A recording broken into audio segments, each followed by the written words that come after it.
Nepal versus Iran, match number 22 kabaddi র্যাঙ্কিংয়ে দ্বিতীয় স্থানে শীর্ষ খেলোয়াড়দের। অপরদিকে ইরান দল অত্যন্ত শক্তিশালী। রেফারি স্টার্ট করবেন, তবে ম্যাচের রেফারি ধনশ্রী হেমন্ত যোশী ভারত থেকে আগত, এবং দুই আম্পায়ার মিস জুলালাক, তিনি থাইল্যান্ডের। অপরদিকে শ্রীনু বেঙ্কট ইন্ডিয়া থেকে এসেছেন, অর্থাৎ ভারত থেকে এসেছেন। অফিসিয়াল স্কোরার বাংলাদেশের শাহ জালালউদ্দিন, এবং অ্যাসিস্ট্যান্ট স্কোরার হিসাবে রয়েছেন বাংলাদেশের গোপীরঞ্জন তালুকদার এবং পঙ্কজ কুমার বিশ্বাস।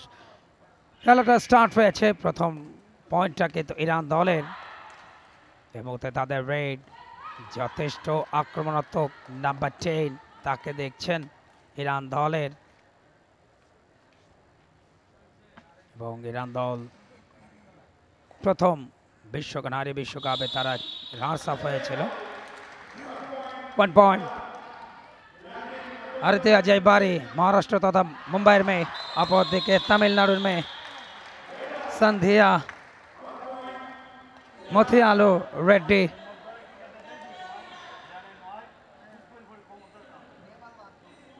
এই দুজন দায়িত্ব পালন করছেন, এবং সেখানে সেমিফাইনাল উঠলে কিন্তু ব্রোঞ্জ ট্রফি কনফার্ম। বারবার টো টাচ করার চেষ্টা করছেন।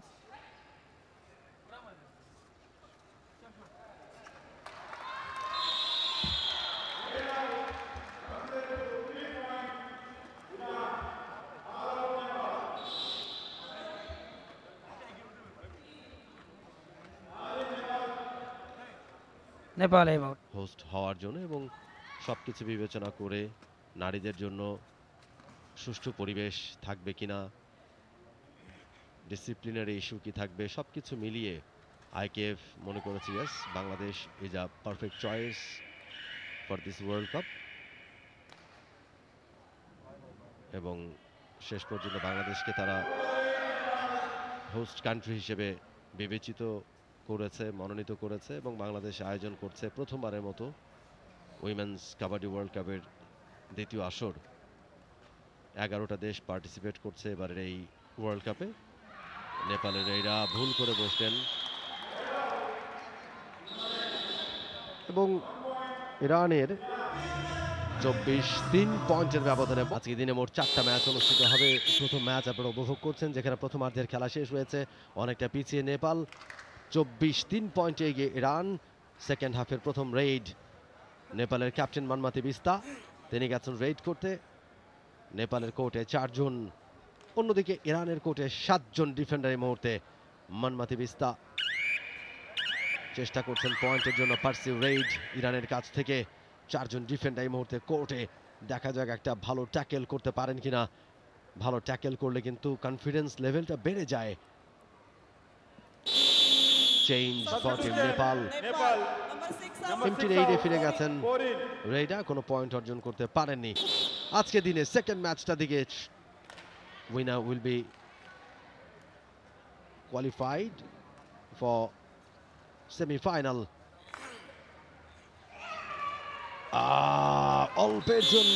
অল্পের জন্য পারলেন না। ভালো একটা ankle hold, then thigh hold, neck hold, team effort, and Reda caught another point for Team Iran. 5 পয়েন্টে পৌঁছে গিয়েছে নেপাল, অন্যদিকে 30 পয়েন্ট নিয়ে এক প্রকার ম্যাচটা নিজেদের করে নিয়েছে ইরান। ইরানের রেইডার বিনীতা পণ্ডিত ছেত্রী, দুঃখিত, ইরানের রেইডার আয়নাস ফারমার্সি জোব্রান এমটি রেইডে ফিরে গিয়েছেন। গঙ্গা ঘিমিরে অন্য ম্যাচগুলোতে বেশ কটা পয়েন্ট নিতে পেরেছিলেন, এবারে দেখুন she had no chance whatsoever। প্রায় কাছাকাছি পৌঁছে গিয়েছিলেন মিড লাইনের, তবে ইরানের defence was far better. Just look at the action replay, একদম মিড লাইনের ঠিক কোনা। খেলা শুরু হচ্ছে আবারও। ধনশ্রী হেমন্ত যোশী ম্যাচের রেফারি। খেলা শুরু হয়ে গেছে। নেপালের captain Manmati Bista is the raider, tackle করতে পারলে সুপার ট্যাকেল। একেবারে শেষ মুহূর্তে, যে কোনো মুহূর্তেই বাঁশিটা বাজবে একেবারেই শেষ প্রান্তে খেলার। 39-11 পয়েন্ট এগিয়ে ইরান। হয়তো এটাই, এবং বলতে বলতে রেফারির শেষ হুইসেল, যার অর্থ এই ম্যাচে জিতে সেমিফাইনালসে কোয়ালিফাই করে গেল ইরান। এবং এই ম্যাচের বিজয়ী ইরান, তাদেরকে অভিনন্দন এবং শুভেচ্ছা। For more updates, subscribe to our YouTube channel and click on the bell icon. Follow us on Facebook and Instagram. Download T-Sports app to enjoy exciting games and highlights. Visit tsports.com.